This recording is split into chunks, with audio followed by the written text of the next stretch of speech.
students. Today, I am going to discuss about Biot-Savart's law.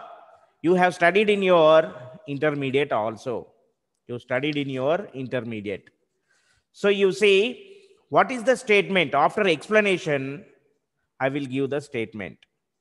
So you see here, this is the infinity length. So P, this is Q. PQ, what is PQ? Let PQ be the conductor of infinity length. So this dotted line shows infinity length. This is also infinity length. Let PQ is the conductor, current carrying conductor with infinity length. So this I is the current flowing through the conductor, PQ conductor. Let us take a small elemental length. This is DL, small elemental length. From this DL, at a distance of small r, let us take a point S. At a point S, we can calculate the magnetic field induction dB. Magnetic field induction dB. So the magnetic field induction dB is directly proportional to current flowing through the conductor and also small elemental length dl. So this is the theta angle. Angle between this r and dl is theta and also directly proportional to sine of angle theta. Sine of angle. Inversely proportional to square of the distance between dl and point S. So what is the statement? The magnetic field induction is directly proportional to current flowing through the conductor, small element dl, and the angle, sine of angle, and inversely proportional to square of the distance between dl and the point. That is the statement. What is the statement? It states that the magnetic field induction at a point S is directly proportional to current element. Directly we can write current element ideal. Current element ideal. Sine of the angle and inversely proportional to the square of the distance between the point and the element. That is the statement. So explanation. Let us take a infinity length current carrying conductor. Let PQ is the current carrying conductor with infinity length. Let delta L is the elementary length. Theta is the angle between DL and R. So at a small distance, or let us take a point S. At point S, we can calculate the dB value. The dB is directly proportional to I and also directly proportional to dl sine of angle, inversely proportional to square of distance between the element dl and the point ds. So dB is directly proportional to idl sine theta by r square. So dB is equal to proportionality constant, some constant k remaining ideal sine theta by r square. Ideal sine theta by r square. What is k? Proportionality constant to k. So proportionality constant k is equal to mu naught by 4 pi. You know very well mu naught value in your intermediate, 4 pi into 10 to the power minus 7 Tesla meter per ampere. So that is mu naught value 4 pi into 10 to the power minus 7 Tesla meter per ampere. So K is the proportionality constant. The value K, the K value depends on the medium in which the conductor is situated and the system of units. So K is equal to mu naught by 4 pi. In SI unit and free space, so this is K is equal to mu naught by 4 pi. Clearly you can see here, so this is dB is equal to mu naught by 4 pi IDL sine theta by R square. So this equation is known as Biot-Savart's law. Biot-Savart's law. You can see clearly here, so statement and also explanation. You can see clearly. What is that statement?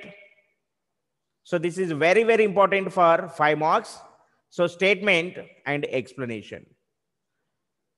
Biot-Savart's law states that the magnetic field induction at a point is directly proportional to dB, is directly proportional to ideal and sine of angle and 1 by R square. You can see here the magnetic field induction dB at a point is directly proportional to ideal. This is current element, ideal current element, and sine of angle sine theta, and inversely proportional to square of the distance, square of the distance. So this is the statement. Again statement, you can see the magnetic field induction at a point is directly proportional to the current element ideal, sine of the angle, and inversely proportional to the square of the distance. So explanation, let what is PQ? This PQ, let PQ be a conductor of infinity length. S is a point at which magnetic field induction is to be calculated. So the distance small r from the conductor. Let I is the current flowing through the conductor. So Biot-Savart's law divided the conductor into several short current elements. So this is divided into small elemental current dl. This is another dl. This is another dl. Divided into a small several current element, short current element, and consider one such short current element AB. So in this figure, this A, this B, AB is equal to DL. DL. Let theta be the angle between DL and small r. Already I discussed. Then, according to Biot-Savart's law, the dB is directly proportional to I. The dB, what is the dB? Magnetic field induction is directly proportional to current flowing through the conductor, and also directly proportional to length of the conductor, short length of the conductor, and also directly proportional to angle between small r and dl, small r and dl. So inversely proportional to square of the distance between point and the short length. So we can write dB is directly proportional to ideal sine theta by r square. So dB is directly proportional to ideal sine theta by r square.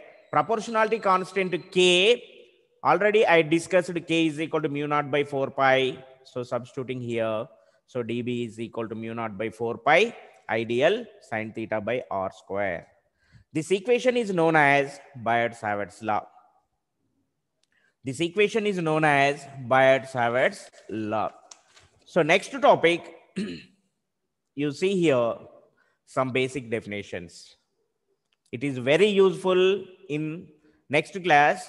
So magnetic field intensity is represented by H. Just basic definitions they will ask in 2 marks bits.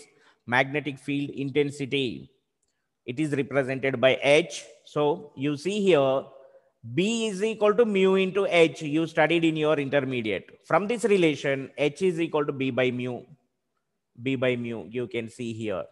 The ratio between B to the mu is called magnetic field induction definition. The ratio between magnetic field induction B to the permittivity. Mu is the permittivity. So this is ampere per meter. Unit ampere per meter. Second one, permeability or absolute permeability represented by mu. So from this relation, we can write mu is equal to B by H. You see here, mu is equal to B by H. The ratio between magnetic field induction to the magnetic field intensity is called permeability or absolute permeability represented by mu. So relative permeability, mu. You know very well, in electricity, epsilon is equal to epsilon naught into epsilon r. Similarly, mu is equal to mu naught into mu r. Mu naught into mu r. So from this relation, mu r is equal to mu by mu naught. You see here, mu by mu naught. Mu r is the relative permeability. Mu is the absolute permeability. Mu naught is the permeability of free space. So the ratio between absolute permeability to the permeability of free space, that is called relative permeability. What I am saying, mu r is equal to mu by mu naught. The ratio between absolute permeability by permeability of free space, that is called relative permeability, where mu naught is the permeability of free space.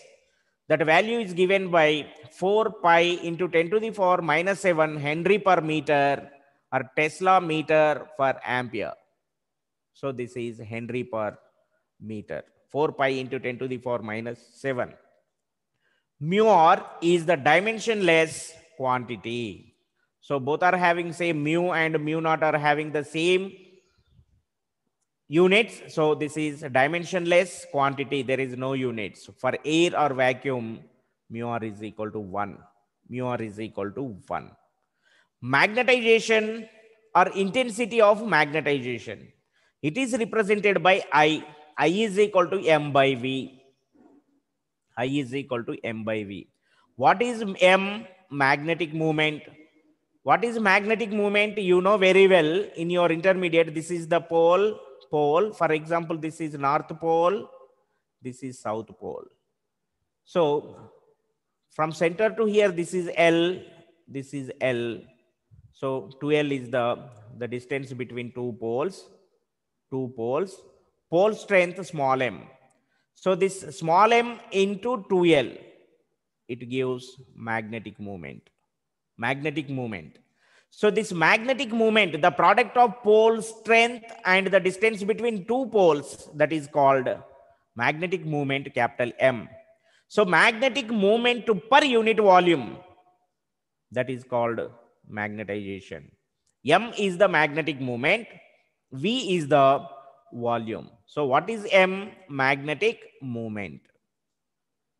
Magnetic moment per, this is volume. Magnetic moment per volume. Magnetic moment per volume, that is called magnetization. So you know very well what I am giving here. So I is equal to m by v. M by v, this formula. I is equal to m by v.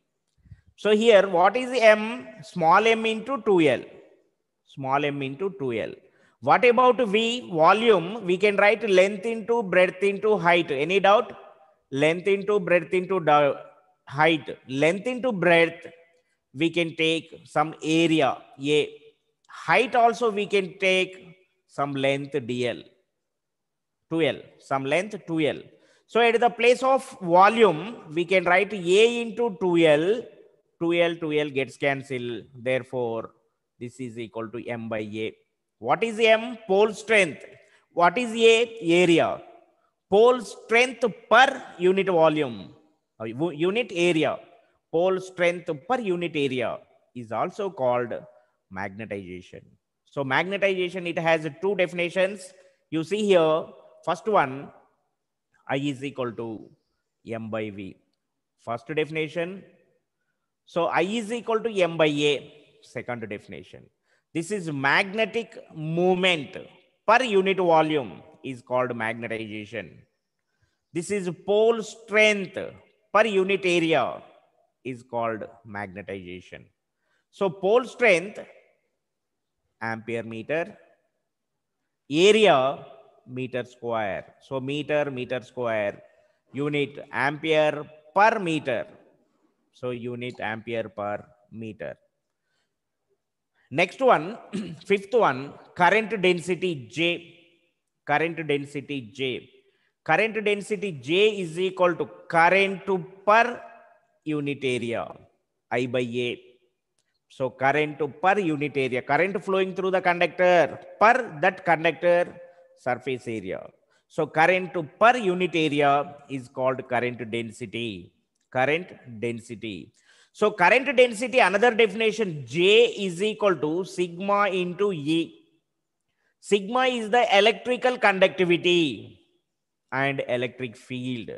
The product of electric conductivity and electric field is also called current density. Two definitions: current density, current per unit area, or the product of electric conductivity and electric field, that is also called current density.